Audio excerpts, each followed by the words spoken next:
जी क्या चल क्या रहा है देखिए। सर ये? हाँ। क्या चल रहा है, मैंने तो आपके पहले शो में जो कहा था वही चल रहा है, अच्छा, सामने आ दोबारा गया। से बताइए, अभिषेक जी हमारे शो में आज मैं पहली बार दूसरी आए। बात बोल दे रहा हूँ। हाँ। देखिए, ये गठबंधन बना के उसके ठाठ पर हाँ। ये भाजपा को धाराशायी करने चले थे।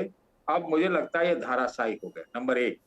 नंबर दो, ये जो है कि देखिए 60 दिनों से न इनकी कोई बैठक हुई, न कन्वीनर चुना गया, न पता है, न नाम है, नाम पर भी विवाद था, कई बार बॉयकॉट भी हुए मीटिंग के, सब कुछ हो गया।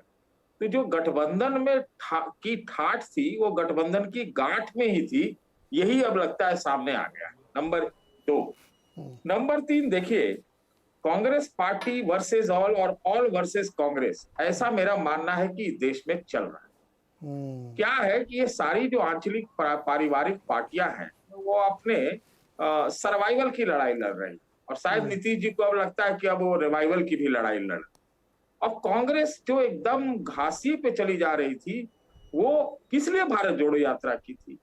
भारत जोड़ो यात्रा की थी, कभी भारत जोड़ो के नाम पर, कभी अध्यक्ष के चुनाव को लेकर के, और अब असेंबली चुनाव को लेकर के लगातार वो टाइम को टालते रही। क्यों? क्योंकि आपको बार बार मैं कहता हूं कि जयराम रमेश का वो जो बयान था कि बहुत सारे ऐसी दल है जो कांग्रेस को कमजोर रखना चाहते हैं और इसीलिए कांग्रेस से गठबंधन चाहते हैं। तो ये आर पार की इनके बीच की लड़ाई है, जमीन की लड़ाई है। कांग्रेस की जमीन पे ये बने, तो ये कांग्रेस सोच रही है। अब तो कास्ट कैलकुलस में भी कांग्रेस घुस गई, जो कि इन मंडल पार्टियों का आधार था। तो ये चलने वाली बात नहीं है, मुझे नहीं लगता है। मुझे तो क्या लगता है, आप सुन लीजिए मेरे से फिर से, ये भी शायद सच ही हो जाए। 2 फ्रंट या 3 फ्रंट भी बन सकते हैं। INDI ये नाम से एक फ्रंट रहेगा, लेकिन जो अगला फ्रंट बनेगा, हो सकता है वो थर्ड फ्रंट के नाम से जाना जाए, फेडरल फ्रंट के नाम से जाना जाए। वो संभावना तो 3 फ्रंट की है। आप इस चीज को एकदम नोट कर लीजिए आप। अब ये इनके कहाँ चले थे, ये तो सीट शेयरिंग पर, 1 to 1 फाइट के ऊपर बहुत सारी बातें की थी, कहाँ चला गया? मान लीजिए कि अभी चुनाव हो जाता तो जैसी चर्चा थी, नीतीश भी खुद कहते थे कि बहुत जल्द चुनाव हो सकते हैं। तब तो क्या कांग्रेस क्या चाहती है, या ये लोग भी क्या चाहते हैं कि क्या भाई विधानसभा चुनाव के लिए रुक सकता है? तो हो सकता है कांग्रेस के दिमाग में, चलो भैया हमको क्या 24 से मतलब है, क्या तो हम लड़ेंगे अपनी अध्यक्षता में, अपने वर्चस्व में, सदारत में, इनकी बातों में नहीं आएंगे। दूसरी बात कि हो सकता है कांग्रेस के मन में हो कि भाई हम कांग्रेस के रिवाइवल में तक इंतजार हम करें। चाहते हैं, हम 24 की हमको ज्यादा चिंता नहीं है। तो हो सकता है लोकसभा तक भी इनका गठबंधन न हो पाए। तो ये सारी सतीश जी, चीजें एक चीज हैं। बताइए, आपने कहा जो तीसरा फ्रंट, ये इसी इंडिया वाले निकल के तीसरा फ्रंट बनेगा क्या? कुछ लोग इसमें से निकलेंगे, वो तीसरा फ्रंट अरे बनेगा? भाई देखिए, हाँ। ये कांग्रेस माइंडेड लोग और ये जो तीसरे फ्रंट वाले पुराने लोग हैं, उन्हीं लोग का ये गठबंधन है हाँ। भाई।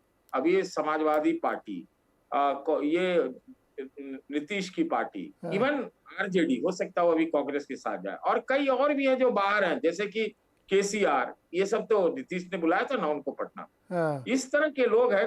कुछ ही दिन के बाद ये आपको ध्यान सुनाई पड़ेगा कि ये कांग्रेस बीजेपी मिले हुए हैं, और कांग्रेस और बीजेपी से समान दूरी रखे, जो कि इनका पहले का लाइन रहा है।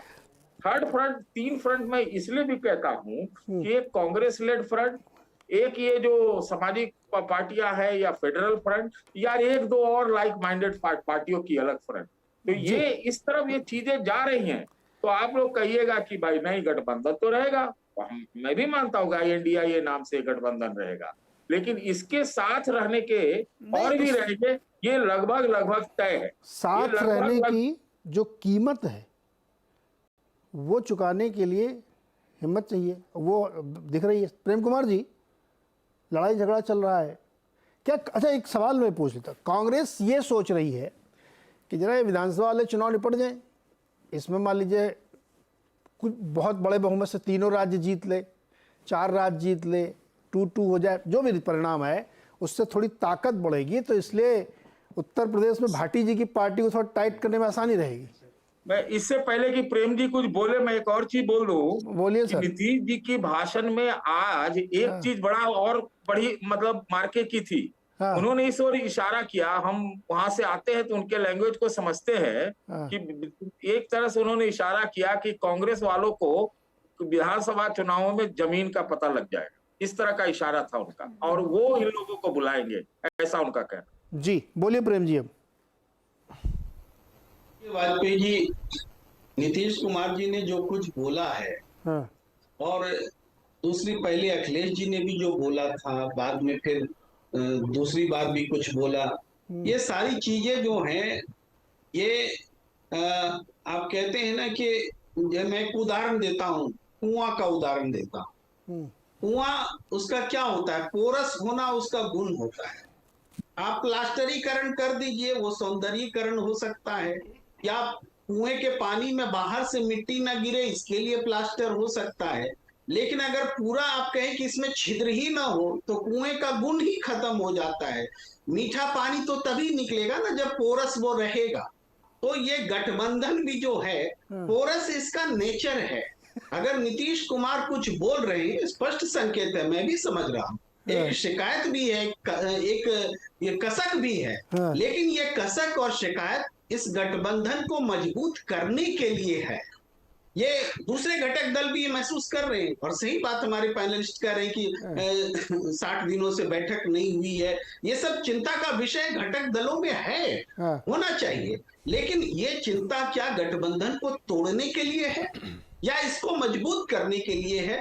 यहां पर अगर हम प्रश्न पूछेंगे, समझना चाहेंगे, तो इस पैनल में भी तीनों पार्टियों के प्रवक्ता बैठे हैं, किसी ने भी ये बेचैनी नहीं दिखलाई कि हम लोग अलग होना चाहते हैं, छिटकना चाहते हैं। आपने तमाम तरह से सवाल कर लिए। नहीं, मैं अच्छा, मैं एक सवाल आपसे पूछता हूँ सर, पक्ष में बोल रहे हैं। मैं एक सवाल आपसे, आप ही कंटिन्यू करिएगा। जेडीयू मध्य प्रदेश में चुनाव लड़ रही है क्या, और क्यों लड़ रही है? लड़ रही तो देखिए, ये उससे गठबंधन या कांग्रेस कैसे मजबूत हो रही है, बताइए। ये प्रश्न पहले भी आए हैं, और जो क्षेत्रीय आधार पर जो चुनाव हैं वो सारी पार्टियां लड़ रही है, मानते हुए कि हम इस बार विधानसभा चुनाव में, चूंकि इसको आप पैन इंडिया लेवल पर देखें, ये आखिरी चुनाव है लोकसभा चुनाव से पहले। इससे पहले सबने अपने अपने ढंग से चुनाव लड़े हैं, तो उसी ढंग से इस बार इन विधानसभा चुनाव में भी लड़ रहे हैं। अब इसमें उनको अपने जनाधार बढ़ाने का, अपनी नीतियों को फैलाने का, अपनी बातें रखने का एक अवसर होता है। एक मिनट, प्रेम कुमार जी, आप पार्टी से हैं क्या? आप पार्टी से है नहीं, आप एनालिस्ट हैं सर। मैं ये कह रहा हूं कि आपने भी कहा कि एक संगठन, सर सुनो ना सर, इंडिया गठबंधन को मजबूत करने के लिए पार्टी के हैं, एसके सिंह पार्टी के हैं। सुनिए ना सर, एक जी एसके सिंह पार्टी जी हैं। अरे सुनिए ना सर, एक, अरे भाई साहब, सुन लिया। ज्योति जी प्लीज सवाल मुझे पूछने दीजिए सर, हम आपके पास आएंगे तो आपसे पूछेंगे। आपने कहा कि ये जो कुछ हो रहा है एक हेल्दी डेमोक्रेसी के तहत सब आपस में खटपट चलता रहता। अभी किसी और ने कहा था कि 4 बर्तन है तो आपस में टकराएंगे, एग्रीड। मध्य प्रदेश में जो चुनाव लड़े जा रहे हैं सपा की ओर से या जेडीयू की ओर से, उससे कैसे मजबूत हो रही है आपके जो एक प्रोमिनेंट दल वहां पे एक प्रोमिनेंट दल से लड़ रहा है, उससे कांग्रेस कैसे मजबूत हो रही है, मैं ये बताइए आप। अगर मजबूत हो रही तो कमलनाथ जी ने फिर क्यों कहा अखिलेश की बात छोड़ो? जी, आपके प्रश्न को और हम थोड़ा बेहतरीन बना देते हैं, बनाइए कि अगर ये नहीं लड़ते या मिलकर रहते या साइलेंट रह जाते तो शायद और अच्छा दिखता। हाँ, यही तो आप कहना चाह रहे हैं। एक गठबंधन के पॉइंट ऑफ व्यू से है ये व्यू, लेकिन एक पार्टी के पॉइंट ऑफ व्यू से अपने जनाधार को बढ़ाने का चुनाव एक मौका होता है, और ये मौका चूक गया तो फिर 5 साल बाद ही तो मध्य प्रदेश में वो आ पाएंगे। तो ये इसको आप गठबंधन का एक दूसरा चेहरा मानिए, या चलिए मान लीजिए शिकायत ही मानिए कि ये गठबंधन उस हद तक मजबूत नहीं हो पाया कि इस 5 राज्यों में मिलकर उतर गए, इसको शिकायत ही मान लीजिए। लेकिन अब भी क्या बात हम यहां से ले सकते हैं कि गठबंधन टूट रहा है इस बात से? जब पार्टी चुनाव में लड़ रही वो नहीं मानने को तैयार है, तो कोई तीसरा आदमी कैसे बोल सकता है गठबंधन टूट रहा है? नहीं, टूटने की बात किसने कही? एक मिनट प्रेम जी ना, आप पार्टी हो जाओ फिर। मैं ये कह रहा हूं, सुनिए ना सर, मेरे स्पष्ट सवाल का जवाब दीजिए। अखिलेश जी ने पब्लिकली ये